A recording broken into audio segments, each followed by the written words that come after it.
Alors, on va démarrer le cours. Alors, bonjour mesdames d'abord. Alors, je vous rappelle que vous savez où est-ce qu'on est? Donc, on est rue Georges Auric, voilà, pour les dames qui veulent s'associer, qui regardent le cours, qui voudraient venir au cours en direct. Voilà, ben, on trouve au 18 rue Georges Auric, dans le 19e arrondissement de Paris. Alors, la paracha, on va traiter la paracha de Béar. Et dans cette paracha, on va remarquer qu'il est marqué la chose suivante. Alors, je lis le texte. Béar Bechukotai, en fait, il y a deux parachiotes. Donc là, c'est marqué. Donc on parle effectivement de la Shemitah, ouais, de la Shemitah, mais il y a un passage ensuite. Il y a des passages qui traitent essentiellement du rapport Ben Adam Lachaveru entre soi et son prochain. C'est marqué là-bas. Il faut que je retrouve le verset parce que c'est pas la même édition que moi.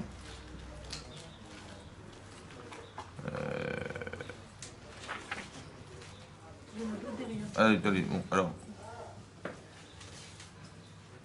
Il est marqué Kiyamour Achicha. Lorsque tu verras ton frère, Yamour, ça veut dire qu'il sera en difficulté financière. Ou Mata Yado, et qu'il a tendu sa main, Imach avec toi, Vechazak Tabo. Et donc tu le renforceras. Guerre Vetosha Vechayimach. Guerre, qu'il soit un étranger. Un guerre ou un étranger, ou un Toshav, ou un habitant, c'est-à-dire quelqu'un qui n'est pas juif, mais qui ne pratique pas l'idolâtrie, Vechayimach. Et il vivra à Imach avec toi. L'otikar mito necher, tu n'as pas le droit de prélever sur lui du necher, c'est-à-dire de faire des prêts d'argent avec intérêt. Vetarbil veyarita melokecha, et tu craindras Hachem. Et chayachicha imar, il vivra ton frère avec toi. On répète à chaque fois avec toi, tu craindras Hachem. Rachid expliquait que lorsqu'on parle de crainte d'Hachem ici, il s'agit de toute chose qui passe par le cœur, qui ne sera jamais su des autres. Ça veut dire que je vais prêter de l'argent à quelqu'un, oui. Mais en fait, il pense, je lui ai prétexté que c'était pas mon argent, que c'était un non-juif, et donc j'ai le droit de prêter avec intérêt. Et donc je profite de l'occasion pour tirer des intérêts des gens. Vous avez compris? Alors tout ce qui n'est jamais su par les autres, il vivra avec toi.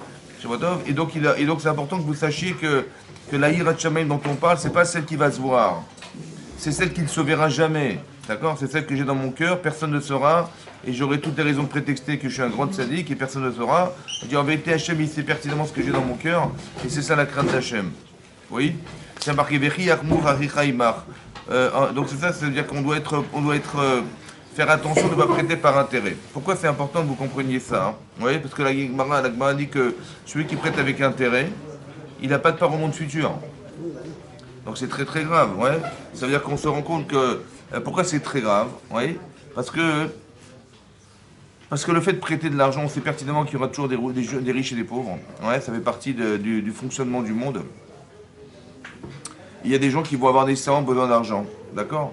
Et donc ils auront besoin, je sais pas moi, pour survivre, hein, des fois, ou pour marier leurs enfants, ou j'en sais rien, pour faire des choses nécessaires, obligatoires.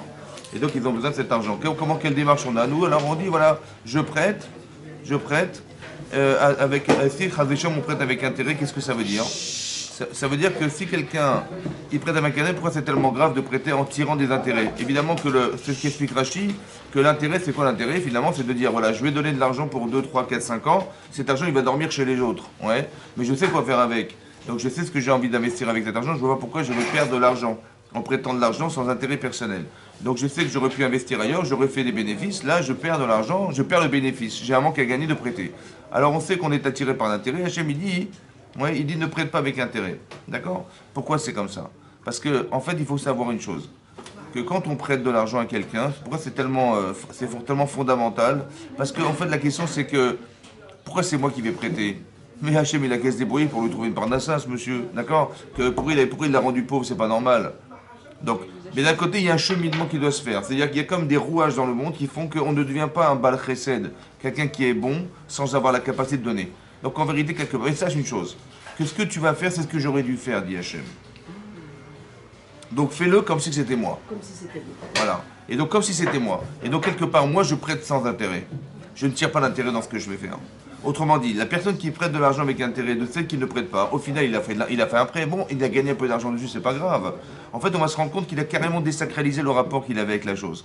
C'est-à-dire qu'au lieu de faire quelque part, on va dire, comme si qu'il avait entamé dans la mitzvah quelque chose qui est de l'ordre de son intérêt personnel.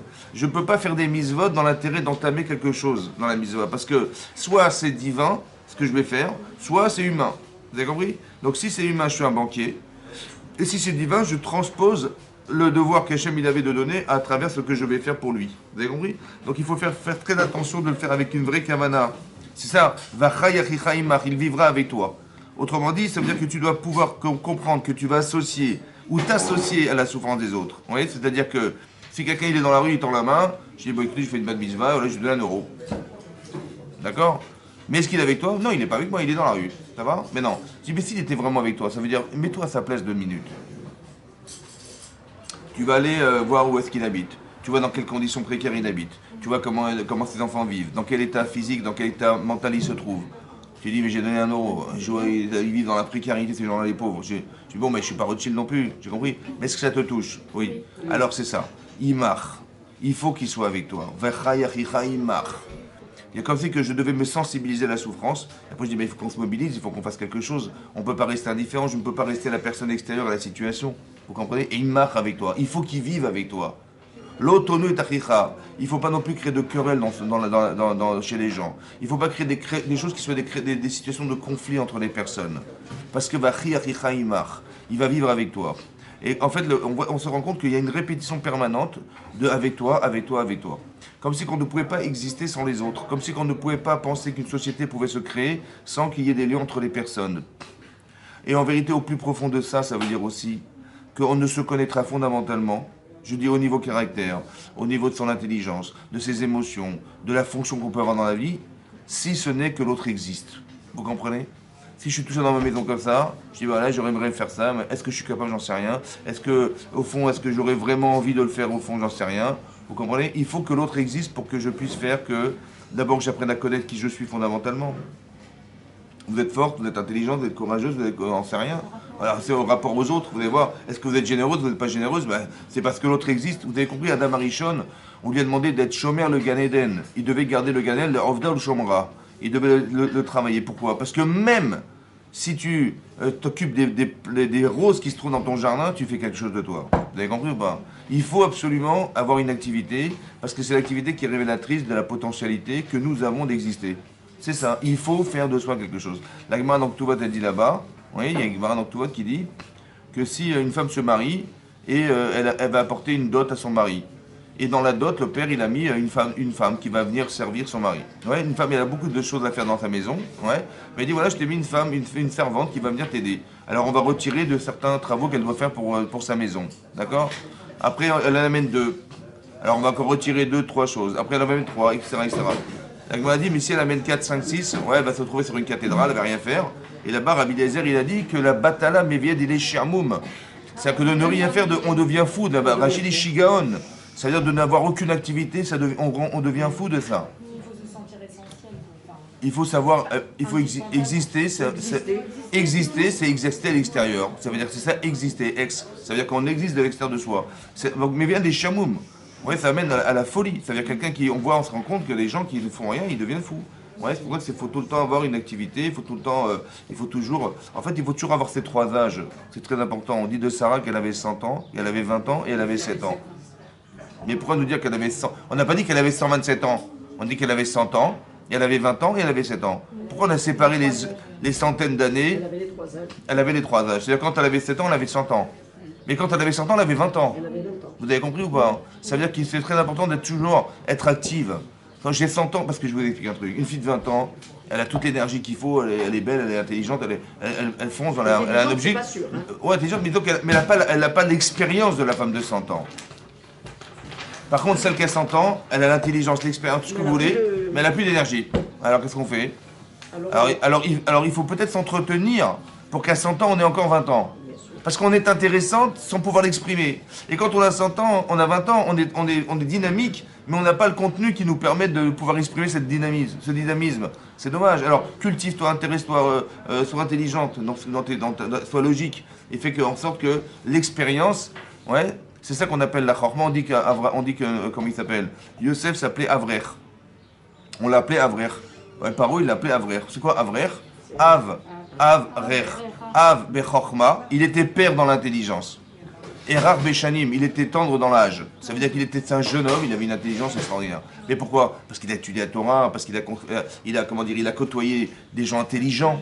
Vous avez compris? Voilà. Comme si qu'on voulait nous apprendre un principe fondamental dans la vie, c'est que ton indépendance, elle va sûrement dépendre de la dépendance que tu as des autres. Tu ne peux pas avoir un niveau de liberté ou d'indépendance intellectuelle si ce n'est que tu as appris chez des grands maîtres. Donc ton niveau d'indépendance de demain, il dépend de ton indépendance d'aujourd'hui. Tu vas atteindre un niveau social, un niveau intellectuel, un niveau Torah, ben ça va dépendre des autres. Voilà. Tu vas apprendre dans une université, etc., ben ça dépend du niveau. Et ton niveau professionnel, il va dépendre de ça. Ton niveau de Torah, il va dépendre de ton Rav, il va dépendre de la yeshiva que tu vas fréquenter, il va dépendre de tout ça. Donc ta dépendance fait de toi l'indépendance. Ça va? Et demain, tu seras beaucoup plus débrouillarde si tu as plus un corps de métier élargi, avec un grand éventail, que si tu sais faire qu'une seule chose dans ta vie. Ça va? Donc ta dépendance au côté professionnel peut permettre d'avoir la liberté de faire des choix, d'accord? Des choix à un éventail plus large que si tu avais été dépendant que d'une seule personne. Vous comprenez? C'est ton indépendance qui en dépend. C'est ça. Mais tu ne peux pas vivre sans les autres. Vechai achicha imach. Et tu devras vivre avec les gens autour de toi. Il faut que la personne elle puisse vivre avec toi. Voilà. Et lui vivra, pas que moi je vais avec lui. C'est que lui vivra avec moi. Il faut que je crée une situation, une atmosphère, un endroit qui fasse qu'il se sent bien là où il se trouve. Mais ça dépend de toi. Il faut que lui vive avec toi. Il a besoin d'argent, tu vas l'aider à s'en sortir. D'accord? Tu es sensible aux besoins de ceux qui manquent. Mais c'est toi, il doit pouvoir vivre avec toi. Pas tu dis, ben moi j'ai fait ce que voilà, il a vécu avec moi, moi j'ai donné 1 euro, j'ai vécu avec lui, voilà, j'étais sensible, il a tenu la main, j'ai pas dit non, j'ai donné 1 euro. J'ai dit, mais est-ce qu'il est vraiment avec toi, lui? Pas toi, tu es avec lui. Vous avez compris la différence? Est-ce qu'il est vraiment avec toi en disant, mais qu'est-ce qu'il a pensé quand tu as donné 1 euro? Il dit, mais il ne connaît pas ma situation précaire. Il ne sait pas dans quelle situation, où est-ce que je dors. Il ne sait pas, il va donner 1 euro, mais je vais faire quoi avec 1 euro? Vous avez compris? Voilà. Mais c'est-à-dire qu'il faudrait qu'on soit conscient, qu'on soit capable que de vivre, c'est de vivre aussi avec les autres. Autant que les autres puissent vivre avec nous-mêmes. C'est ça. L'autonomie ishlamito, on n'a pas le droit de créer des disputes. D'accord? Parce que la dispute, on a parlé de la haine, de la rancune, de tous ces défauts de caractère, en fait, qui nous séparent au final. Vous comprenez? Quand on est rancunière, ben, on se sépare des autres. Quand on est vengeresse, on se sépare des gens. Quand on est, je ne sais pas moi, quand on est haineuse des autres, eh ben, on s'en sépare. C'est ça. Alors qu'en vérité, c'est la pire des choses. Oui? La pire des choses. Parce qu'on ne peut pas vivre sans les autres. Ça va? Celui qui fait de la médisance, il se sépare des gens. L'Agma dans les Narim a dit qu'il est Khashif Kemet. Il est considéré comme un mort. Qu'est-ce qu'il a de mort? Il est en pleine forme. Pourquoi mettre? Parce que spirituellement, ça ne va pas. Vous avez compris? Que quand les gens se séparent, quand les gens sont capables de critiquer les gens, ouais, c'est quelque chose qui ne vit pas. En quoi ça ne vit pas? Parce qu'il faut savoir que tout ce qu'a créé Hachem, tout ce qui est autour de vous a un sens. Ça va? Donc, Hachem, il a estimé que pour que j'existe, il faut que tout ça puisse être mis en éveil. Voilà, vous avez compris? Mais moi j'ai dit non, je suis désolé, lui je veux pas le voir, l'autre je la connais pas, l'autre je sais pas quoi. D'accord? Donc ça veut dire qu'Hachem, ce qu'il a estimé, qui me fait vivre, puisque je dois vivre avec ça et ça et ça, mais moi j'estime que non, ben, quelque part cette personne ne vit pas. Vous comprenez ce que je veux dire? Pas qu'elle vit pas, elle vit pas à la mesure de ce qu'Hachem avait prévu pour elle. Vous avez compris ça? Pour ça que c'est grave de dire du Lachon Hara. Autant que c'est grave de dire je vais me moquer de quelqu'un. Ouais. Comme c'est marqué, l'Agma Yigma Antani qui dit qu'une fois, un Rav qui a étudié beaucoup de Torah, et donc il était parti pendant des années, à l'époque il partait pendant des années, hein, ils quittaient leur maison pendant des années pour étudier la Torah chez un Rav, ça peut être c'était le Rosh Yeshiva peut-être en Babylonie, ouais. Et comment ça se passe? Et donc il revenait fier de ce qu'il avait étudié, et il revient. Mais il lui a un avis, il a vu qu'il avait beaucoup de gava, beaucoup d'orgueil. Et il est venu. Et il est venu en apparence d'un noir. C'était un noir. Il avait l'apparence d'un. Qu'est-ce qui s'est passé? Il a dit bonjour, Moré Verabi, bonjour. Et donc il se présente à lui, il dit bonjour, Rav, voilà. Il dit mais dis-moi, ils sont tous moches comme toi dans ton village? Oh là là, je ne savais pas que c'était. Ben non. Alors il a dit ben, j'en sais rien. En tout cas, ce qu'il faut que tu saches, c'est que si je suis comme ça, il faut demander à celui qui m'a créé, hein, parce que j'y peux rien, c'est comme ça, j'en suis victime, hein, tu comprends? Et l'autre est waouh. Il a dit, mais c'est pas moi, c'est. Alors si tu veux demander, pose la question à celui qui m'a créé. Voilà ce qu'il a dit. Et le Rav, il était très embêté, il était très gêné. Il dit, ah, excuse-moi, pardonne-moi. Il dit, non, je pardonne pas. Non, il dit, je pardonne pas, c'était lié à un avis, hein, mais il dit, je pardonne pas. Il dit, mais écoute, je suis désolé, j'ai mal parlé, excuse-moi. Il dit, non, je pardonne pas. Et il est arrivé, donc il a accompagné, il est arrivé dans sa ville, dans son village. Et tous les gens qui l'ont vu arriver, ils étaient contents parce qu'il était parti pendant des années pour revenir et le Rav de la ville. Ils ont dit, ah, Moreno, Rabbeinu, ah, il a dit, mais quel Rav? Vous avez vu comment il se comporte, comment il m'a parlé? Et devant les gens, il a dit ça. Et l'autre, il s'est plié en quatre et tout. Et finalement, il l'a pardonné. Oui, il a pardonné, mais en fait, qu'est-ce qu'il a dit? L'Agma, elle dit là-bas que un Talmid Racham, il doit être comme un jonc. Vous savez, le jonc dans l'eau, il suit le courant. Vous avez compris? C'est-à-dire que si il doit se plier, il se plie. S'il doit se tendre, il se tend. Voilà. Autrement dit, ça veut dire que dans la vie, on doit avoir des midotes, on doit être flexible. Il y a des gens qui sont rigides. La rigidité. Je dis non, mais je suis donné, t'es moche, d'accord? Tu veux ou non, c'est comme ça. Eh ben, je plains des gens de ta vie. Je sais même pas comment tu vas te marier, tu vois. Donc la rigidité, vous comprenez cette rigidité en fait. Ben, le moindre courant qui arrive, le type il se casse en deux. C'est comme ça. C'est que si le courant il est puissant, ben, le bois il va céder. Vous comprenez? Il faut être élastique. L'élasticité, ça veut dire que je peux me plier, si j'ai fait des erreurs, j'accepte. Ce sont des midot tovot, d'accord? Mais je vis avec la personne. Même quand je fais des erreurs, je tire des enseignements de mes erreurs. En fait, ce que je vous ai souvent expliqué, on ne perd jamais dans la vie. Ouais. Quand quelqu'un il a réussi à faire une belle mitzvah, il a gagné d'avoir fait la belle mitzvah. Et lorsqu'il a raté l'occasion d'en faire une, ou bien qu'il a fait une avera, il en tire des leçons. Il dit, j'ai compris, écoute, la prochaine fois je ne parlerai pas comme ça, la prochaine fois je me comporterai autrement. Et donc j'ai tiré la leçon de mes erreurs. Donc j'ai gagné quand j'ai fait la mitzvah, et j'ai gagné quand j'ai gagné à tirer des leçons de mes erreurs. On gagne parce qu'on ne perd jamais. Alors qu'il y a des gens qui vont se traumatiser, ou il y a des gens qui vont dire, mais je ne lâcherai pas, elle m'a fait ça, mais je ne peux plus la voir, je ne lui parlerai jamais plus de ma vie, c'est terminé. La rigidité n'a pas de place. Vous avez compris? Ça veut dire qu'on ne laisse pas, c'est-à-dire qu'il faut être flexible. L'élasticité est fondamentale. Rappelez-vous toujours. C'est marqué dans la paracha de Shemot que Vaïgdal Moshe. Moshe, il a grandi dans la maison de Paro. D'accord? Parce que Moshe Rabbeinu, il s'est retrouvé donc chez Pharaon. Il avait 3 mois. Ouais, il avait 3 mois. Et il s'est retrouvé chez Pharaon. Il a grandi chez Pharaon. Donc il a grandi en âge, mais après il a grandi en termes de poste qu'il a pris et qu'il a obtenu chez Pharaon. Vaïgdal Moshe. Il a grandi chez Pharaon. Et qu'est-ce qui se passe là-dedans? Donc imaginez-vous quelqu'un qui grandit en poste dans une société, d'accord? Lui c'est dans le royaume de Pharaon. Il a marqué là-bas que Vayered, il est descendu voir ses frères qui étaient en train de travailler dans les camps de travail là-bas. Vayered Vayarotam Besivlotam. Et il les a vus dans leur labeur. Et qu'est-ce qu'il a fait? Il a mis son cœur et il a mis ses yeux. Liot Metzer Aleem, pour se sentir en souffrance pour eux. Pas qu'il a dit, ah bah oui, j'ai fait un constat, ouais, j'ai bien réfléchi, j'ai vu leur situation, j'ai constaté que c'était très grave. Non, il est descendu les voir. Il a pris la pioche, il a cassé les pierres. Il s'est fait souffrance. Il a mis ses yeux, mais pas seulement qu'il a su, il a ressenti, il a mis son cœur pour être en souffrance. Je suis avec vous. Ça va? À quoi ça sert? À quoi ça sert l'empathie? À quoi ça sert de se mettre à la place? Mais ça c'est maso, ça. Mais je veux pas être un maso, je veux comprendre. Mais je veux pas mettre en souffrance, donc on évite la souffrance, nous. D'accord? Donc là, on voit que c'est l'inverse. Il s'est mis en souffrance. Pourquoi? Parce qu'il sait pertinemment que ces gens ils doivent sortir d'Égypte. Bon, mais pour arriver à sortir d'Égypte, il faut qu'on aille voir Paro. Et Paro, il faut aller le convaincre de les faire sortir d'Égypte. Il va accepter, monsieur Paro? Non. Alors qu'est-ce qu'il faut faire pour qu'il accepte? Il faut que je souffre à un niveau tel que je ne peux pas dire, écoute, j'ai fait ce que j'ai pu. Je dis, mais écoute, j'ai fait ce que j'ai pu. Non. Il faut que tu souffres au point que tu ne pourras jamais solutionner cette souffrance tant que tu ne seras pas soulagé de l'avoir réussi. La mission. Vous avez compris ça? Mais ça veut dire qu'attendez, il était en train de monter en haut du truc, là-haut, ouais, et tout à coup il s'occupe d'en bas. Je sais pas compris. C'est comme si que, je sais pas moi, le type il a été nommé chef d'entreprise chez IBM, ouais, et puis il voit madame la femme de ménage dans les couloirs, et en train de laver par terre. Il dit, madame, je suis désolé, je peux pas vous voir comme ça, passez-moi votre balai, et le type il passe les balais, il passe l'aspirateur à tort et à travers. Vous avez déjà vu ça, vous? C'est quoi ça? Mais non, mais attends, t'as autre chose à faire que t'occuper de laver par terre. Je dis, bien, mais ça m'a fait tellement de peine. Ça veut dire quoi? Ça veut dire que c'est très intéressant de comprendre que dans la vie, on doit grandir.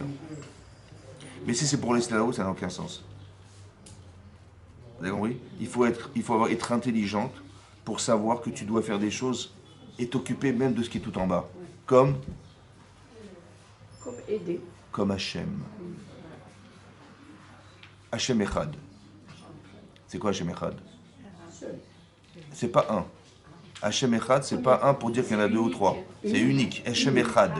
Hachem En Od Milevado. Il n'y a rien d'autre que lui. Ça va?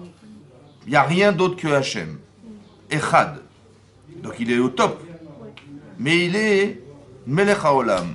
On dit Baruch Shem Kevod Malchuto Olam Vaed. Baruch, que soit béni, Shem Kevod Malchuto, Shem Kevod Malchuto, son nom, la gloire de son règne, l'Olam Vaed. Mais Dieu, il est roi de quoi? De l'univers. L'univers. Mais bon, est-ce qu'il ça l'intéresse, Vénus, Mars Non, la Terre. Et la Terre, c'est quoi la Terre? C'est la Terre, c'est la végétation, c'est les hommes et les femmes. Les hommes et les femmes. Donc il est le roi des êtres humains, on va dire. Bon, mais on est quoi, nous? Bon, on est de la poussière. Donc Dieu, il est Dieu de la poussière. Ben, qu'est-ce qu'on est, nous, par rapport à Hachem? On est rien. Mais vous avez raison, on est de la poussière. Vous avez raison, on n'est rien. On est quoi, nous? Et on fait des avérotes, mais oui, j'ai compris, Baruch Hachem, mais qu'est-ce qu'on est fondamentalement? Bon, mais Hachem, il s'occupe de nos petites avérotes, vous comprenez? Il s'occupe de notre petit quotidien. Mais où est-ce qu'il est, Hachem? Il est là-haut. Et il s'occupe. Mais c'est ça sa grandeur, mesdames.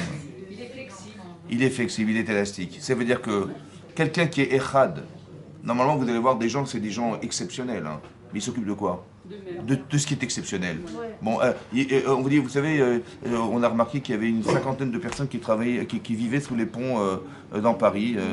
Est-ce que vous croyez que le président de la République, il va aller chercher à savoir comment ils vont les pauvres, hein? Ou il va déléguer un ministre, qui va avoir un député, et l'autre il va y aller, ça va? Mais lui il va y aller? Non, c'est pas. Eh ben Hachem il y va. Vous avez compris ça? Parce que Vachaimach, il faut que cette personne elle puisse vivre avec toi. Ah, ça, vous avez compris quoi? Cette faculté d'élasticité qu'on doit avoir dans la vie, c'est ça. Et en vérité, la grandeur d'Hachem, elle n'est pas dans l'être Echad. Elle est, est-ce que tu es capable de faire abstraction de ce que tu es pour aller servir ce qui est au plus bas? Tu peux ou pas? Là, tu es grand. Parce que si pour avoir l'orgueil d'être un Echad, ça ne m'intéresse pas. Tu dis, mais non, mais c'est pas pour moi, ça ne m'intéresse pas. Ça, c'est pour les autres, ça. On ne s'occupe pas de ça, nous, vous avez compris ou pas? Non, il faut que même lui, il vive avec toi. Vous avez compris ce que je veux dire? Ça veut dire qu'il faut avoir cette humilité, cette élasticité, de savoir que tout ce que je vais faire a un sens. Quand on dit, on est l'omed mikol adam, tu vas apprendre de tout homme, ça veut dire que même ça, on apprend quelque chose. Il faut avoir l'humilité, la chokhma, c'est pas dire, oui, je vais apprendre des grandes choses. Si tu as envie d'apprendre, tu vas tout apprendre. Si tu as envie de n'importe quoi, des détails, on retrouve les vraies personnes dans les détails. Ouais, c'est pour ça que dit le Midrash Rabbah, hein, que les Imaot, on a été bochenotam, on les a testés, choisis, bedvarim ktanim. Pourquoi les petites choses? Pourquoi les petites choses? Parce que le détail est révélateur de l'amour qu'on a de la chose. Les gens qui font comme ça globalement, ils se débarrassent. Mais quand tu as le moindre détail, c'est que tu es entière dans ce que tu fais. Et c'est dans ça qu'on voit les vraies personnes. Dans les petites choses, pas dans les grandes choses. Parce que d'aller monter sur l'Everest, ça tout le monde a envie. Hein. Mais d'aller s'occuper de nettoyer les rues de Paris, les poubelles, personne. Oh, mais si tu fais ça, ça risque de créer des maladies, des virus, des machins, c'est pas propre, c'est pas hygiénique, c'est vrai. Mais bon, ça va, c'est les petites choses de la vie, ça. Non, c'est là qu'on voit combien tu désires. Parce que tu t'occupes des petites choses. Ouais. C'est pour ça qu'il y a des femmes à la maison, elles se baladent avec leur microscope pour vérifier les tâches. Vous avez remarqué, hein, ouais, parce qu'elles veulent absolument que tout soit bien propre. Non, pas vous, non? Ah, pas vous, excusez-moi. Alors, peut-être c'est votre ombre alors qui le fait, je sais pas. Pas de microscope, mais je... Ouais, mais on est pointilleuse, vous comprenez? Il faut que tout soit propre, tout nickel. D'un côté, ça peut agacer les gens, mais d'un autre côté, c'est un révélateur de propreté interne. C'est ça que je veux vous dire, vous avez compris? On est capable de vivre avec tout ça et de pouvoir ressentir ça. Ça veut dire qu'on a des midotes. L'élasticité fait partie de la mida qu'on devrait avoir, ça va? De savoir utiliser et ne pas tomber dans le piège de l'apparence, dans le piège de ce qu'on voudrait nous faire croire, dans tous ces principes-là qui font de nous des gens qui sont exceptionnels. Voilà, on est exceptionnel. Non, ton côté exceptionnel, il doit pouvoir se plier à ce qu'il est moi, d'accord? Parce que ce que tu dois être, ou ce que tu es en fait, c'est soit ton mazal, voilà, tu es intelligente, brillante, intelligente, c'est un mazal, mais bon, on ne peut pas dire que tu es ce qu'on t'a donné. Non, tu es ce que tu vas faire avec. Mais non, Moshe Rabbeinu, il est au haut du pouvoir, il dit qu'est-ce que je peux faire avec. Yosef, il est en haut du pouvoir, qu'est-ce qu'il va faire avec? Eh bien, il a réfléchi, il a dit, si Hachem il m'a mis là, c'est pour un but particulier, donc il se donne le devoir de servir Hachem. Vous avez compris ce que je veux dire? Il faut se donner le devoir de servir Hachem, à n'importe quel niveau que tu sois. Donc il faut pouvoir comprendre la fonction que nous avons sur la terre, autant que de comprendre qu'est-ce qu'on peut remplir comme vide dans le monde. C'est ça. Le monde est imparfait, oui, c'est pareil. Dans une vie couple, c'est pareil. Je ne vais pas me marier avec mon mari parce qu'il va m'apporter un plus. Je ne vais pas me marier avec ma femme parce qu'elle m'apporte un plus. Comme j'étais célibataire, je suis célibataire, moi je ne sais pas faire la cuisine, mais ma mère elle sait faire la cuisine. Moi j'ai pas de voiture, mais mon père il a une voiture, vous comprenez, etc., etc. Donc tous les services que je peux avoir grâce aux autres, j'en profite. Ça c'est la vie de célibataire, ça. Bon, mais quand je me marie, si je fais comme ça, ouais, je dis mais c'est marrant parce que ce que fait ma femme, c'est pas comme ma mère. Donc je vais dire, écoute, tu devrais faire des cours de cuisine chez ma mère. Bon, les boulettes, c'est pas comme ma mère, etc. Bon, écoute, va chez ta mère. Ou alors va chez ma belle-mère, c'est plus correct. Mais elle dira jamais va chez ma belle-mère, elle dira va chez ta mère, ça va? Voilà. Ou occupe-toi de tes enfants. Quand ça va pas, occupe-toi de tes enfants. Ouais, quand ça va, t'as vu mes enfants, c'est pas les tiens, c'est les miens. Mais quand ça va pas, c'est les tiens. Vous avez compris? Voilà. Mais ça veut dire que c'est intéressant que vous compreniez que quand je vis, que dorénavant, il faut vivre comme on vit en couple. C'est-à-dire que mon vrai souci, c'est de savoir qu'est-ce que je peux faire pour combler un manque. Pas qu'est-ce que je peux faire pour qu'ils comprennent mes manques. Pourquoi c'est important que vous compreniez ça? Parce qu'on a une fois expliqué, on a dit que, évidemment que quand on est célibataire, on rêve que d'une chose, c'est trouver ton âme sœur. On veut se marier un jour, on veut fonder un foyer, j'ai envie de me marier, j'ai envie de fonder un foyer, j'ai envie. Bon, mais on sait bien que quand on a envie, quand on a eu ce qu'on avait envie, on n'a plus envie. Voilà. Moi, j'avais envie de manger un steak, quand je l'ai mangé, j'ai plus envie. Et si j'en mange trop, c'est trop. Ça va? Voilà, je suis blasé, j'en veux plus. Si j'avais envie de me faire une pizza, j'en ai mangé une, je suis rassasié, c'est bon. Après, on me dit, mais pourquoi prenez encore une tranche? C'est gentil. Donc, je vois quand j'ai envie et que j'étais comblé de ce que j'avais envie, c'est suffisant, basta. Donc, j'avais envie de me marier, et bien quand je me suis marié, basta. Bah oui. Parce que cette envie, elle était là au départ, mais maintenant qu'elle est comblée, j'ai trouvé mon mari, Baruch Hashem. Bon, maintenant qu'est-ce que je fais avec?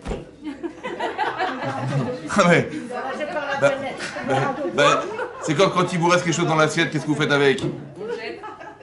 Oui, à la poubelle. Mais non, mais c'est un problème. Mais j'ai compris, mais vous avez compris, c'est une blague. Mais c'est vous expliquer que c'est comme ça que ça va se passer. Écoutez-moi bien, madame. Quand j'avais envie, maintenant j'ai plus envie. J'avais envie de me marier, j'ai trouvé, maintenant j'ai plus envie. C'est vrai ou pas? J'ai envie d'avoir des enfants. Bon, sans lui, c'est impossible. Donc, heureusement qu'il est là. Bon, j'ai eu des enfants. Bon, qu'est-ce qu'on fait alors? Bon, il sait même pas jouer au ping-pong. Qu'est-ce qu'il veut faire avec lui? Mais oui, quoi? Mais qu'est-ce qu'on va... Mais qu'est-ce que... Si vous attendez de l'autre... Mais non, mais écoutez-moi bien, c'est ça l'intérêt du cours. Si vous attendez de l'autre, à un moment donné, ça va saturer.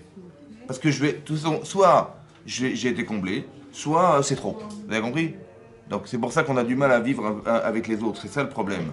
Parce que c'est bon, j'avais envie, voilà, j'ai côtoyé quelqu'un, j'ai trouvé un ami, j'ai trouvé une amie, j'ai trouvé machin, voilà, je suis comblé. Mais le problème c'est que quand j'attends d'être comblé, à un moment donné ça sature. Alors comment ça se réfléchit dorénavant? Comment je vais faire? Combien d'années je vais vivre avec mon mari, combien avec ma femme, combien? Vous savez? C'est ça. Donc, à un moment donné ça sature, c'est trop. Hey, tu m'as rassasié, c'est bon, comment je vais faire? En fait, j'ai compris autre chose, on a compris que dorénavant, c'est plus de réfléchir à quoi elle me sert. Qu'est-ce qu'elle va remplir dans ma vie? Qu'est-ce qu'il va remplir dans ma vie? Qu'est-ce qu'il va... Vous avez compris, c'est pas ça. Et j'espère qu'il va comprendre ce que j'ai besoin. Non, c'est que ça va être l'inverse. Je vais essayer de découvrir en moi quelque chose qui pourra combler mon mari. Je vais essayer de comprendre les carences qu'il a et qu'est-ce que je peux lui apporter pour les combler. Qu'est-ce que j'ai comme avantage chez moi et qui va m'aider à combler les carences de mon épouse. Je ne suis pas là pour qu'il comble mes manques, mais je suis là pour combler. Et là, il n'y a pas de limite. Là, il n'y a pas de limite. Parce que, de toute façon, il y a toujours quelque chose à corriger. Vous avez compris pas? Mais attention, parce que comment je vais lui dire, quand je vous parlais de flexibilité, quand je vous parlais d'intelligence, Comment je vais lui dire, comment je vais faire. Je sais souvent ce qui se passe dans les couples, c'est que à la fin ils ont craqué, ils vont voir le rave. Il dit écoutez, on va divorcer. Je dis pourquoi? Il dit écoutez, mon mari, il est comme ça, j'en peux plus. Et ma femme c'est encore pire que ce qu'il vous a dit sur moi. Elle est comme ça, j'en peux plus. Il dit écoutez, on peut pas vivre comme ça, c'est pas possible. Bon, qu'est-ce que je leur dis en général? Que je dis plus parce que j'en ai trop fait. J'en ai marre. Enfin, c'est pas Jean et marre, hein, c'est Jean et marre. Mais non, c'est comme ça. En fait, vous avez fait le plus gros boulot, vous l'avez fait. C'est quoi le plus gros boulot? C'est d'avoir constaté le travail à faire. C'est déjà pas mal. Mais c'est ça. Et ils disent, mais non, mais j'ai fait un constat que c'est pas viable ce qu'on est en train de vivre. Mais c'est là que la Avodat Hashem elle démarre. Ah bah oui, parce que j'ai vu qu'il a ça, il manque ça, il manque ça. Je dis, bah, je peux pas vivre avec ça, moi c'est le contraire. Mais je dis, mais comment ça fait que Minachami c'est le contraire de ce que tu ressens? Parce que justement, ce que tu as, tu dois lui donner. Et lui, c'est l'inverse. Il dit, mais il y a la décadence comme ça, je peux pas vivre avec elle. Mais comment tu l'as ressenti? Bah, parce qu'elle est nulle dans ça, elle est nulle dans ça. Mais justement, bah, par empathie vis-à-vis de ton épouse ou par amour pour elle, et ben comble. On t'a pas demandé. Mais moi, j'ai jamais vécu comme ça, moi. Mais ma mère, elle était parfaite en cuisine, elle était parfaite dans machin, une femme exceptionnelle, Mais non, mais vous avez compris ce que je veux dire, ça veut dire qu'on est toujours en train de réfléchir à ce qu'on a à gagner. Comme si on était célibataire. Mais c'est compliqué. Pourquoi c'est compliqué? Parce qu'on passe d'une vie de célibataire, qui a toujours tout reçu, à une vie de partage. Vachai imach. Il faut qu'il vive avec toi. Il faut qu'elle soit heureuse avec toi. Il faut que tu sois, qu'elle soit heureuse avec elle. Vous avez compris? Il faut qu'il vive avec toi. Il n'y a que les hommes qui Donc, parlent comme ça. Hein. Non, mais je veux dire que vous avez compris ce que je veux dire. C'est-à-dire que c'est comme tu fais par intérêt. En fait, quand je donne, ouais, si je donne, quelqu'un a besoin d'argent, il me dit j'ai besoin de 10 000 euros. Je dis bon, il n'y a pas de problème, mais ça va te coûter 12 000. Je dis comment ça 12 000? Mais je dis oui, bah, si tu veux marier tes enfants, mais bon, ça va te coûter 12 000, c'est pas grave, on va échelonner, c'est pas grave. 12 000 euros, 2 000 euros sur 3 ans, tu vas payer X somme par mois. Je dis ah ouais, bah écoute, ça m'a rendu service, j'ai fait une Avera Minatora. Mais est-ce qu'en couple, j'ai le droit de faire ça? C'est des brèches plus. Par exemple, vous allez comprendre. Par exemple. C'est marqué dans la paracha de Vaïgash que lorsque Yosef, ça faisait déjà 22 ans qu'il n'avait pas eu son père, d'accord, parce qu'il n'a pas pu lui dire qu'il était vivant, autant que son père, il n'a pas vu son enfant pendant 22 ans. C'est marqué que lorsque il a su Yosef que son père arrivait en Égypte, Vayesor et Merkafto, il a attaché lui-même son cheval, sa monture, son char, lui-même, alors qu'il était prince d'Égypte, roi d'Égypte, pardon. Ouais. Donc il a dit pour la mitzvah de Kibud Avim, il était mis d'Arez, c'est-à-dire qu'il s'est hâté de le faire. Il s'est empressé de le faire. Il a préparé sa monture. Vayesor et Merkafto, Vayarot likrat aviv. Il a couru vers son père. Vayera elav. Vayera elav, il lui est apparu. Vayipol al savarav. Vayevk. Il est tombé sur son cou, il a pleuré. Maintenant, là-bas, le Rachid expliquait Vayera elav. Il lui est apparu. C'est indéfini. Rachid dit non, Yosef. Nira elaviv. Yosef est apparu à son père. Comme si on pourrait se tromper. Bon, le problème c'est que il y a marqué Vayesor Yosef. C'est Yosef qui a préparé son monture. Le sujet de la phrase c'est Yosef. Il a préparé son monture, il a couru vers son père, et il lui est apparu. A priori, logiquement, c'est Oui, c'est Yosef. Donc on a besoin de préciser que c'est Yosef? Non. Non, très bien, il n'y en a qu'une qui suit, Razak. Non, je je suis, hein. Non, parce que non. Mais, alors vous évidemment. Je suis, moi, je suis à côté de vous en plus. Bien sûr. Donc ça veut dire que vous avez compris. C'est bizarre que Rachid ait pu dire que c'était Yosef qui s'était montré à son papa. Après Rachid dit Amour Chazal et les Khamim ont dit que parce que bizarrement c'est bizarre que Yosef il tombe sur le cou de son père et lui, son père, il est de marbre. Marbrier. On parle même pas de ça. Cœur de pierre, il bouge pas, c'est bizarre quoi. Alors Rachid dit non, Amour Chazal il était en train de faire Kriyat Shema. Il n'a pas eu de peau, c'était juste lors du Kriyat Shema, il dit attends. Mais c'est ce que dit Rachid. Rachid dit pas qu'il n'a pas eu de peau, Rachid dit qu'il est en train de faire le Kriyat Shema. Mais c'est comme bizarre, c'est tombé juste à ce moment-là quoi. Bizarre. Ouais. Non, c'est parce qu'il a voulu donner à Hachem le plus beau, même par rapport aux retrouvailles de son fils. Il a voulu dire je donne d'abord à Hachem pour m'avoir. Exactement ça. C'est lui qui avait décidé. Exactement ça. Mais je vais vous expliquer comme ça. Je vais répéter ce que Mme Zeno a expliqué d'une manière à ce que vous compreniez bien ce qu'elle a voulu dire. En fait, ce qui se passe, c'est comme ça. Yosef, il voit son père arriver. Lui, c'est l'enfant, et son père, c'est son père. Moi, je suis Yosef. Ma mitzvah, c'est Kibud Avaim. Je dois honorer mes parents. Maintenant, qu'est-ce qu'il attend de moi, mon père? Mais il attend de me voir, ça fait 22 ans qu'il ne m'a pas vu. Donc moi, ma mitzvah, en tant que Yosef, c'est de me montrer à mon père. Mais le problème, c'est que moi, j'ai aussi langui mon père. Ça fait 22 ans que je ne l'ai pas vu. Qu'est-ce qui va se passer? Quand je vais le voir, je vais avoir la jouissance, en même temps que je fais Kibud Avaim, de revoir mon père. Mais est-ce que je ne vais pas tirer des intérêts de la mitzvah que j'ai de me montrer? C'est pas du ribit, ça? Pour lui, oui. Alors il a dit, il faut que je sois capable de maîtriser mon cœur et de me montrer sans avoir la jouissance de ce que je vais voir. Vayera Elav Yosef. Il y a marqué dans Rashi, il ne sait pas qu'il a vu son père. Il s'est montré à son père. Ça veut dire qu'il était capable de canaliser son désir. Vous avez compris ça? Et de faire que j'ai pas envie, je vais faire une mitzvah. Kibud Avaim. Ça c'est qui? Ça c'est Yosef vis-à-vis de Son père. Mais son père, est-ce qu'il mitzvah? Son père, il a une mitzvah d'honorer son fils? Non. Par contre, il a une mitzvah d'aimer Hachem. Et le premier passage du schéma, c'est quoi? Ve'ahavta et Hachem elcha be. C'est quoi Bechol levavecha? Hein? Tes cœurs. Mon Yetzeratov, il me dit, mais fond. Il me dit, qui vous avez. Mais ton Yetzera, il dit, mais saute-le au cou. J'ai dit, non. Je vais montrer à Hachem que je l'aime au-delà de l'amour que j'ai de mon enfant. Et je vais faire le schéma. Je vais faire schéma. Ça veut dire qu'il a dit, si je lui saute au cou, et après je lui dis, ah, comment ça va, mais où tu étais, après je dis, merci Hachem, schéma Israël, Hachem. Non, j'aurais montré que l'amour que j'ai de mon enfant est plus grand que celui d'Hachem. Alors je vais profiter de l'occasion, qui est très très rare dans la vie, de démontrer que je suis capable d'aimer Hachem de tous mes cœurs. Mon Yetzeratov et mon Yetzerarafat. Les deux. Vous avez compris ou pas? C'est ça qu'il a fait. C'est pour ça que Rachidi Chazal Omri qu'il a fait schéma. Pas parce qu'il n'avait pas le temps ou que c'était trop tard. Non. C'est parce qu'il a profité de l'occasion qu'il lui a... Vous avez compris ou pas? Ce regard-là, c'est celui qui est capable de vivre avec lui. C'est-à-dire, si tu es capable de vivre avec les gens, ou de faire que les gens ils sont heureux de vivre avec toi, alors tu vas toujours avoir le réflexe de te dire, qu'est-ce que je peux combler? Vous avez compris, c'est élasticité ça. Vecha yachicha imach. Tu vivras avec lui. D'accord? J'ai vu dans le livre, Madame Zedou m'a offert un livre comment il s'appelle? Du Rabbi Shalom Bersera. Ouais. Rabbi Shalom Bersera, c'est le rabbin de Colombéchar, de la ville où mes parents habitaient. Et il était, j'ai vu dans la biographie, il était le deuxième enfant de Rabbi Yaakov Bersera. Le fils du deuxième enfant de Rabbi Yaakov Bersera. Et là-bas, il écrit dans son livre, là-bas, il parle de ce passage-là. Il parle du problème qu'on pourrait avoir de l'ingratitude vis-à-vis des autres. D'accord? Ça veut dire qu'on peut attendre des gens, mais on reste ingrat vis-à-vis de ce qu'on peut nous faire. Et à chaque fois, vous allez voir que fais ça parce que, par exemple, n'inflige pas ne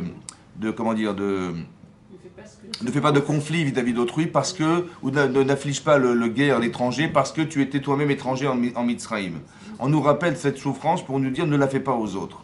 D'accord? Donc il te rend service, ne sois pas ingrat vis-à-vis de ça. Hachem, il t'a sorti d'Égypte, ne sois pas ingrat. Il t'a permis de rentrer en Israël, ne sois pas ingrat vis-à-vis de ça, ne fais pas que ça soit normal et que c'est une promesse qui devait se réaliser, qui s'est réalisée finalement, l'ingratitude. Vous avez compris? Ça fait partie des principes qu'on devrait carrément annihiler dans notre cœur parce que d'être ingrat, c'est de ne pas reconnaître le bien et de ne pas dire merci. D'accord? Et donc c'est important parce que la personne qui va accepter ce que je lui donne, elle doit me dire merci de ce que je fais, et moi de lui dire merci de m'avoir permis d'atteindre ce niveau-là de chesed. Il y a un partage qui se fait entre nous, il y a un partage qui se fait. Et c'est comme ça que le monde doit exister, dans l'acceptation de toutes ces différences. Dans l'acceptation de la différence entre un homme et une femme, de l'acceptation de la différence entre les races, de la différence d'acceptation de nos couleurs, de la différence de tout ça qui devrait être un enrichissement pour nous, et qui malheureusement est un produit de conflit. D'accord? Autant que tous les conflits qu'on peut voir autour de soi sont des conflits d'intérêts. On ne fait pas la guerre n'importe où dans le monde. On fait la guerre que lorsqu'on a des intérêts qui sont occultés. Vous avez compris? Lorsque vous voyez lorsque les gens se massacrent dans les pays où il n'y a aucun intérêt économique, ils peuvent se t'entretuer, on s'en fout. Ce qui est horrible, parce que si tu défends la vie humaine, je ne vois pas pourquoi tu défendrais plus celle-là que celle-là. Or, on n'est pas en train de défendre la vie humaine, on est en train de défendre ses intérêts. Vous avez compris? On n'est plus dans l'humain, on est dans l'intérêt économique. On n'est plus dans l'humain, on est dans l'intérêt d'un profil qui va faire que demain je sais ce que je vais gagner si je suis en contact avec ça, et pas le reste. Vous avez compris? Et c'est ça qui... C'est ça. C'est-à-dire qu'on est dans une perspective où on a de rapport que pour gagner. Jamais que je donne sans intérêt. Je ne fais pas les Shem Shamaïm. Il n'y a rien. Tu prêtes de l'argent sans intérêt personnel. Un jour, il faut s'habituer à faire ça. À être capable de savoir donner sans intérêt personnel. Comme la relation parentale que nous avons. Je n'ai pas dit à mes enfants, écoutez, maintenant, le jour de son mariage, j'ai dit, écoute, je suis très heureux pour toi. Mais tu sais, avec ton maman, on a fait un petit calcul.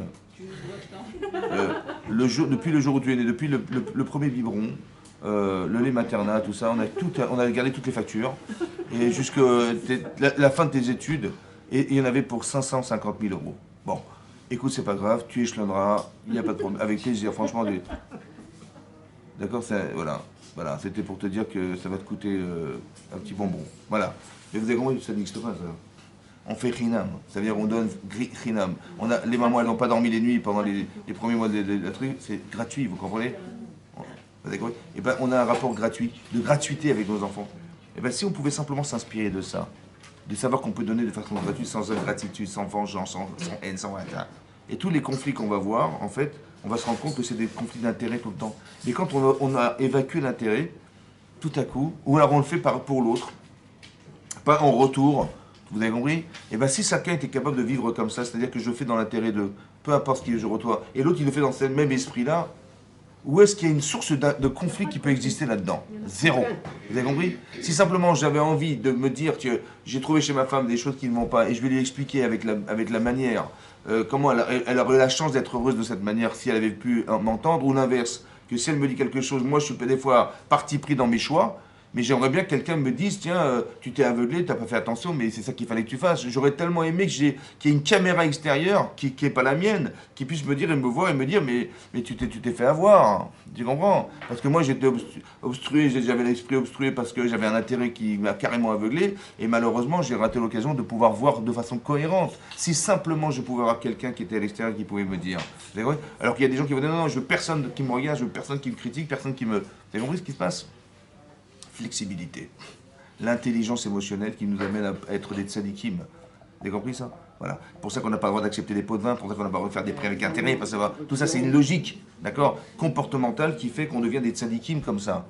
On devient des tzadikim en famille. Parce qu'avec nos enfants, on ne va pas leur dire n'importe quoi, ça va? On va essayer de s'améliorer pour être un bon exemple, etc., etc. On va faire un travail sur soi-même pour être au top au niveau relationnel. Mais qu'est-ce que ça veut dire? Ça veut dire que dans le comportement à l'autre, ouais, on devient des tzadikim grâce aux autres. On élève ses enfants, mais on s'élève par ses enfants. Ça va? On dit, mais j'ai élevé mes enfants. Non, tu t'es élevé par tes enfants. Ça va? Plus que tu les avais. Parce qu'avant, quand tu étais célibataire, tu ne faisais pas ça. On est d'accord? Et maintenant, tu le fais maintenant. Et tout à coup, tu t'améliores. Mais qu'est-ce qui t'a pris? Ben, parce que j'ai pas envie que mes enfants ils ratent leur vie.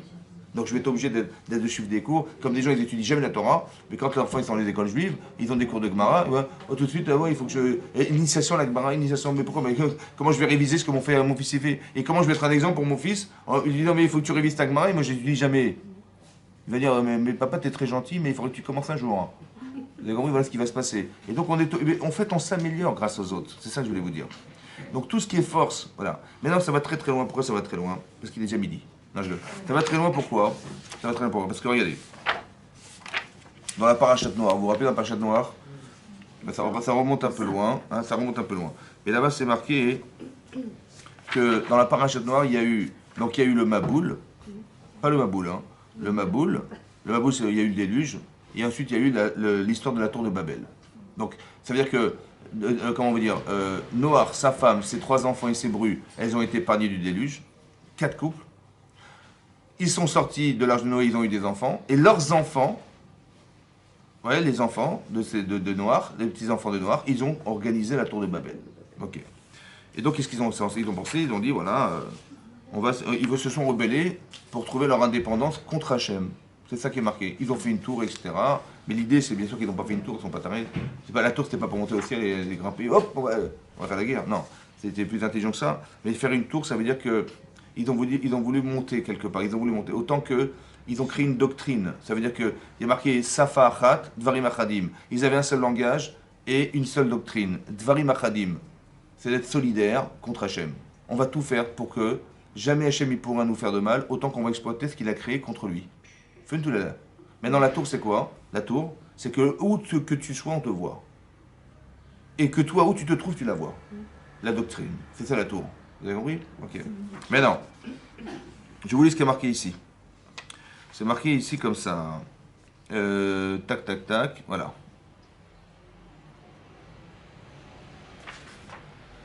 Qu'est-ce qu'il a décidé Hachem? Il a décidé. Voilà. Va y marquer Vaïfetz Hachem Otam Misham Alpene Kol Haaretz. Vaïfetz. Qu'est-ce qu'il a fait Hachem? Donc, comme il a vu Avanerda, Venavla Hachem Sevatam. Donc Hachem il est descendu voir la tour et la ville qu'avaient fait les enfants de l'homme. Et ils ont vu que. Il a vu que finalement ils allaient se rebeller contre lui. Donc il dit, vous savez ce qu'on va faire? Ah bah, venez en Iran, Nerda, descendons, Venavla Sham Sefatam, qu'on mélange leur langage. Ils avaient un Safat Achat, un seul langage. C'est quel langage? Ils parlaient l'hébreu. Ouais, Rachidi, le seul langage. Et tout à coup, on a créé les langages. Et donc, qu'est-ce qui s'est passé? Achar le Ishmeou, Ish Sefatareu. De façon à ce qu'un homme, il ne comprenne pas le langage de l'autre. Je ne comprenais plus. Il amène moi un marteau, il amène une enclume. Vaïfet Hachem Otam Misham Alpene Kol Haaretz. Et donc, ils avaient éparpillé Dieu sur la surface de toute la terre. Veir Delou Livnot Aïr. Et donc, ils se sont après arrêtés de construire la ville. Donc, qu'est-ce qu'il a fait Hachem? Il les a séparés. Il les a séparés. Maintenant, regardez ce qu'il dit. Regardez Rachid, très intéressant. Vaïtzfetz. Donc là, on est quel pasouk? Le pasouk Chet. Oui. Rachid dit Vaïtzem Misham Ifitzam. Donc de là-bas, il les a éparpillés. La matchen laem chelek lo là-bas. Pour nous dire, pas seulement qu'ils ont éparpillé sur la terre, mais même là-haut, ils les ont éparpillés, c'est-à-dire qu'ils n'ont plus de part au monde futur. Vechi Ezo Kasha, Sheldor Amaboul ou Sheldor Amhaga? À votre avis, qu'est-ce qui est plus compliqué et plus dur à vivre? D'avoir fait partie du Dor Amaboul? Le Dor Amaboul, c'est la génération du déluge, ou la génération des gens qui ont fait la tour de Babel? Comme ça demande Rashi. Ouais. Il dit Elou lo pashtutiat beika. En fait, ceux qui ont fait, comment vous dire, ceux qui étaient dans le déluge, ils n'ont pas essayé de détrôner Hachem de Ikar, c'est l'essentiel de leur existence, ils n'ont pas essayé de détrôner. Velou pashtuyat beika. Par contre, ceux-là, la tour de Babel, ils ont essayé de détrôner Hachem de son règne. Ouais, il a Chembo pour lui faire la guerre. Velou nishtefu, velou lo avdou. Ce qui est bizarre, c'est que eux, qui ne sont pas rebellés contre Hachem, ils sont morts noyés. Et Elou, l'onevdou, mais eux n'ont pas été détruits du monde. Par contre, et là, d'accord. Et là, chez Dor Amaboul, alors, c'est quoi la différence? Comment ça se fait que eux, ils se sont rebellés contre Dieu, ils sont restés vivants. Hein. Et eux qui ne sont pas rebellés contre Dieu, ils sont morts. Qu'est-ce qui est plus... Comment? C'est oui. Mais ceux qui ont fait le Dor Amaboul, ils n'ont pas été au Baba non plus. Hein. Mais en plus qu'ils ont perdu... Bah évidemment. Évidemment. Ah, bah, et c'est déjà... Bah, a fortiori, c'est déjà... Ceux qui n'ont pas été détruits sur Terre, ils n'ont pas le monde futur, alors ceux qui ont été éliminés sur la Terre... Mais non, ce que je veux dire par là, qu'est-ce qui est pire? Comme disaient les Allemands, quand on était dans les guerres, il n'est pas pire, pas pire. Donc qu'est-ce qui est pas pire? C'était d'avoir participé au déluge, l'autre ils sont morts noyés. Détrôner Hachem. C'est quoi la différence? Détrôner Hachem. Très bien. Alors regardez ce qui est marqué. Et pourtant, ceux qui n'ont pas, se sont pas rebellés, ils sont morts, eux, noyés. Ben, justement, c'est la question. Comment c'est possible? Vous avez compris ou pas? Ça, c'est la question du Midrash. Comment c'est possible? Alors écoutez ce qu'il dit le Midrash, écoutez bien. C'est le sujet du cours. Bon, on va s'arrêter là, je crois. Alors. Non, c'était pour que vous reteniez mieux la réponse. Je fais courir. C'est comme ça. Et là, chez Dor Amaboul, écoutez bien, chez Dor Amaboul, Ayou Gozlim, il volait les autres. Veita Meriva Benehem. Première chose, ils volaient les autres. Et en plus, ils se disputaient avec les autres. Alors ceux-là, ils ne peuvent pas vivre. Par contre, l'écart Nevdou, c'est pour ça qu'ils ont disparu de la terre. La dispute et le vol. Velo ayou noagim ahava vereut benehem. Ils n'avaient pas coutume de s'aimer autant que de développer l'amitié entre eux. D'accord? Chez Neymar, Safa Achat Varim Achadim. Vous avez vu qu'eux, ils ont dit non, on a un seul langage. Hein. On est ensemble, tout le temps ensemble. Hein. Ils allaient contre Hachem, mais ils étaient ensemble. Alors qu'est-ce qu'a fait Hachem? La matin, donc, et alors qu'est-ce qu'il a fait? Il dit, bah écoutez ça, je ne peux pas vous détruire, mais par contre, je ne vais pas vous laisser comme ça, donc je vais vous éparpiller. C'est ce qu'il a fait. Il a créé d'autres langages dont je ne comprenais plus, on s'est séparés. D'accord? Mais ça veut dire qu'Hachem, il dit non, cette façon de faire, elle ne marche pas. De vous détruire, je ne peux pas. Ça veut dire que tant qu'on est Béhava, tant qu'il y a de l'Ardout, il n'y a pas de mort. Ah, il ne pouvait pas aller vite, il ne pouvait pas aller vite Parce qu'entre nous, on se supporte, on s'accepte, on s'aime. Mais par contre, si on ne s'aime pas, je te vole ou je me dispute avec toi, là on peut détruire. Écoutez bien. Maintenant, l'amata, dit Rachid, tu apprends de là. Chez Sanoui Marloquette, on doit haïr la Marloquette. On doit haïr les conflits. Haïr les conflits. Vegadol à Shalom. Vous avez compris? Oui. Ça veut dire que, je vous dis ça pourquoi? Parce qu'on sait ce qui s'est passé à Méron. Bon. Le jour de Rabbi Shimon bar Yochai. Mais c'est le jour où s'est terminée l'épidémie. Pourquoi il y a eu l'épidémie? Ben, Ils ne s'aimaient pas entre eux. par rapport à tout ça. L'Onagou Kavod Zelazé. À leur niveau, bien sûr, c'est des grands Tanaïm. Puisqu'on porte le deuil de ces gens-là, des grands Talmidei Chachamim, c'est sûr qu'il n'y a rien à dire. Seulement, il y a quelque chose qui dérange. Il n'y avait pas de Kavod Zelazé. Ils ont disparu. Ils n'ont pas pu transmettre la Torah de Rabbi Akiba. Ça veut dire qu'on a compris une chose. Que tout ce qui est source de conflit, laisse tomber. Bien sûr. Ça nouille, c'est-à-dire on doit haïr ces gens-là. Tu dis avec mon mari, machin, on peut pas se disputer. Et si ça va pas, je vais pas dire, mais c'est pas grave, le Rav dit on dispute, j'encaisse. Non, je solutionne. Ça va? Je sais ce que je peux lui apporter. Si ça dérange, je vais lui dire gentiment, calmement. Mais je vais haïr, je vais aimer l'amitié, je vais aimer l'amour du rapport entre nous. Ça c'est très important. Mais surtout d'être sonné. Parce que à chaque fois qu'il y a eu des morts, c'est qu'il y a forcément un problème de conflit interne. Ah oui, c'est sûr. C'est sûr et certain. Ça veut dire que arrêtons de dire oui, lui il est comme ça, l'autre il est comme ça, l'autre il est, je sais pas quoi, l'autre il est Farad, l'autre il est Ashkenaz, l'autre il est Rabel, toutes des bêtises, vous avez compris? En vérité, mais c'est ça la richesse du cas Israël. Et nous, qu'est-ce qu'on fait avec? Au lieu d'entretenir des liens qui enrichissent, au lieu d'avoir un, t'as 10 000, vous avez compris? Et bien qu'est-ce qu'on fait nous? On se dispute, vous avez compris? En vérité, d'être Echad. C'est comme, est-ce que vous imaginez une seconde, hein? Quelqu'un il a trébuché, il s'est foulé la cheville gauche. Ça va? Bon, maintenant il traîne la patte. Bon, sa jambe droite, elle dit, mais écoute, oh, il y en a marre, hein, tu peux foncer, oui. Et la jambe droite, elle va donner un gros coup de pied dans la jambe gauche en disant, écoute, il y en a marre, j'arrive pas à marcher. On n'avance pas, je vais m'énerver. C'est possible ou pas? Non. Pourquoi c'est pas possible? Vous savez pourquoi? Parce qu'on est ensemble. Ça veut dire que si on se dispute, c'est qu'on n'est pas ensemble. On est sorti du jeu. On est sorti Mais on est un clan Israël. Oui. Il y a marqué Ish Echad Belev Echad. Rappelez-vous toujours, il y a marqué Ish Echad Belev Echad. On n'est qu'un seul corps. Mais j'ai jamais vu ma main droite qui a donné un coup de poing à mon bras gauche. Ça n'existe pas, ça. Pourquoi? Parce qu'on fait un corps, on fait un. Mais donc si on se dispute, c'est qu'on fait deux. Jamais on doit faire deux.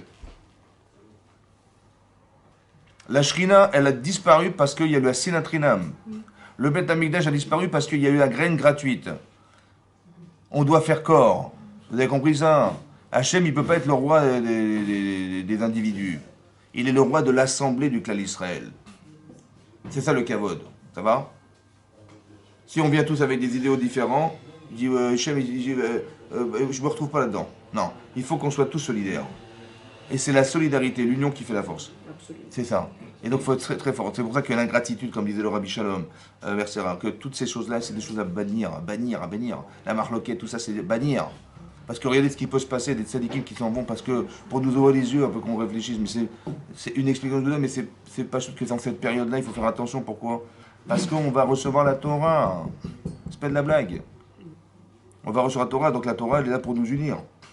Hachem, il n'y a pas de la Torah pour nous cultiver. Hein. Ça va? Ça nous amène au Lamaba, ça nous permet d'exister ensemble. Ça nous permet d'être solidaires comme au Matan Torah, on était Ish Echad Belev Echad. Et là-bas, c'est marqué dans le Midrash Rabbah que si, parmi les 600 000 hommes, il y en avait un qui a dit écoutez, ça ne m'intéresse pas, personne n'aurait reçu la Torah. Pour dire que la solidarité elle doit être complète. Ça va? Donc il n'y a pas de conflit, on est Ish Echad Belev Echad, on est entier, on est solidaire, voilà. Et la solidarité, ça fait notre force. D'accord? C'est ce qui fait notre force en fait. Et c'est ça que les autres nous envient. Vous les juifs, vous allez vous occuper des autres, des machins. C'est comme ça. Donc il faut qu'on reste solidaire, on reste fort dans nos idéaux et qu'on applique ces choses-là pour que justement jamais il faut rêver ta shalom et ça nous, il faut haïr la marloquette, haïr les conflits et tout ce qui fait toutes sortes de conflits. On est des gens de shalom, on n'est pas des gens de conflits et on doit être dérangé par ça. Et quand ça va pas, on s'explique et c'est comme ça qu'on s'arrange. C'est comme ça qu'on devient plus forte.